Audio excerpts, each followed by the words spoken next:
So 35 years ago, about 37 actually now, Walter Bierer in South Carolina was given a challenge to create a ground tester, and he did. And this ground tester puts true continuous current on the full assembly right here, from clamp to clamp.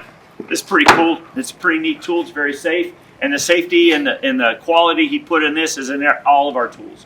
So we're going to talk about this real quick. On the grounds testing, your TPGs, we're going to call these a best friend. We're going to talk about two best friends while you're working out in the field, and this is going to be a best friend. This is one of your best friends. It's your temporary protective grounds. All right?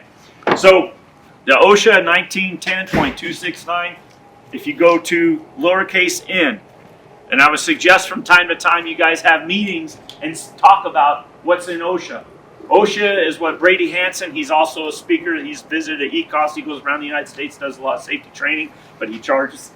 He's good. Or I'm not as good, so we don't charge. But anyways, lowercase n, it talks about your temporary protective grounds. It's something that you should go over once in a while, as well as the other segments of OSHA 1910.269. Lowercase n, and talking about your temporary protective ground says, if you go to number 4, lowercase I, it talks about how the ASTM F855 and how the IEEE 1048 are guidelines within the OSHA regs. So here's the IEEE, for example, talking about your TPGs. It talks about your TPGs as far as visual inspection. Prior to use, you're going to want to complete a visual inspection on your TPGs. You're going to look for a lack of these things. You don't want to see blackened copper if you can see your copper. You don't want to see any patinaed copper. You don't want to see any broken strands. Any smashed cable, you don't want to see that. Any pinched cable, you don't want to see that. Obvious cracks on your clamps, or any oxidization, especially on your contact points. All right? Any obvious loose components, you don't want to see any of these things. Bubble jacket. I have seen everything, sometimes right off the line trucks too. Multiple infractions. But I've never seen the bubble jacket one. Okay?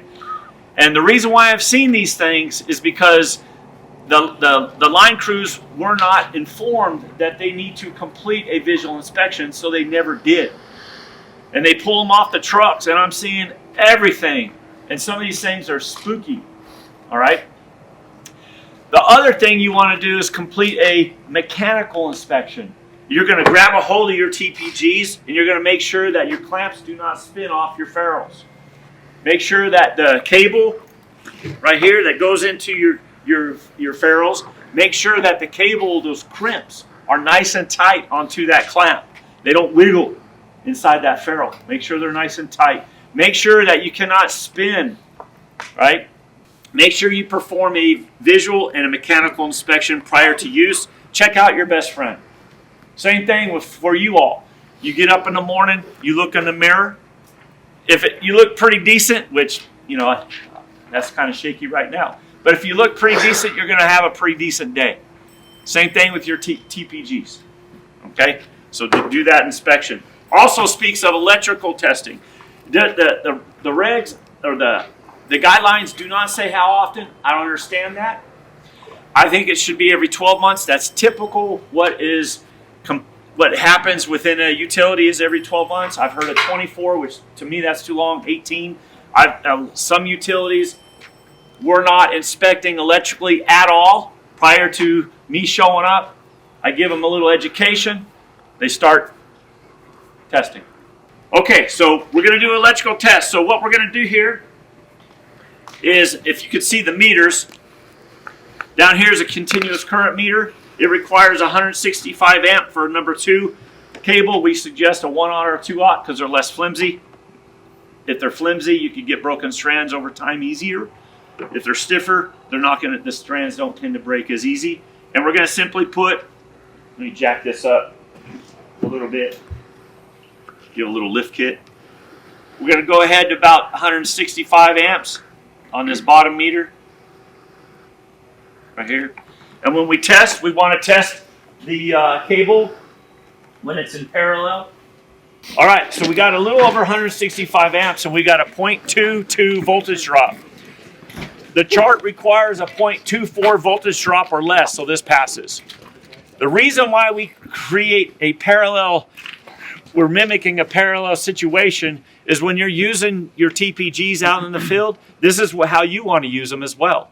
When you set up your EPZ, you're going to go from point A to point B in a straight, basically, line. You're going to have some droopage, obviously, but you're not going to have any coils.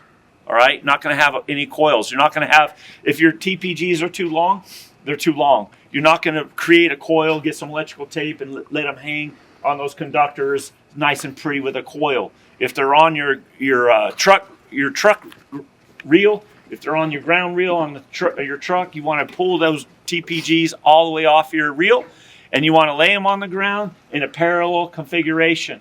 You don't want any coils. And if they're on your reel, they're coiled. You all ever seen a video of TPGs get hit by a high current? And what happens? Explosion. And that cable chases, it runs away from itself. And if something's in the way, it's going to get hit. If you're in the way, you're going to get hit. All right, so you don't want to do that. So you always do the test in parallel. We recommend a 2x12 running 2x4s and have it pre-measured. Lay your cable in that channel that you created and built, and then just do a quick test. This is very quick. It's done. It passed. So then you're going to put a date stamp somewhere on your cable, somewhere that shows you when it was tested last. You could get skipped if you are on an outage or storm restoration. You could get skipped, and so verify that your date stamp is in compliance with your program. Okay, it's real simple. Now what we're going to do is we're going to create a coil here, which you don't want to have in the field. And what happens is, by creating a coil, that creates a magnetic field.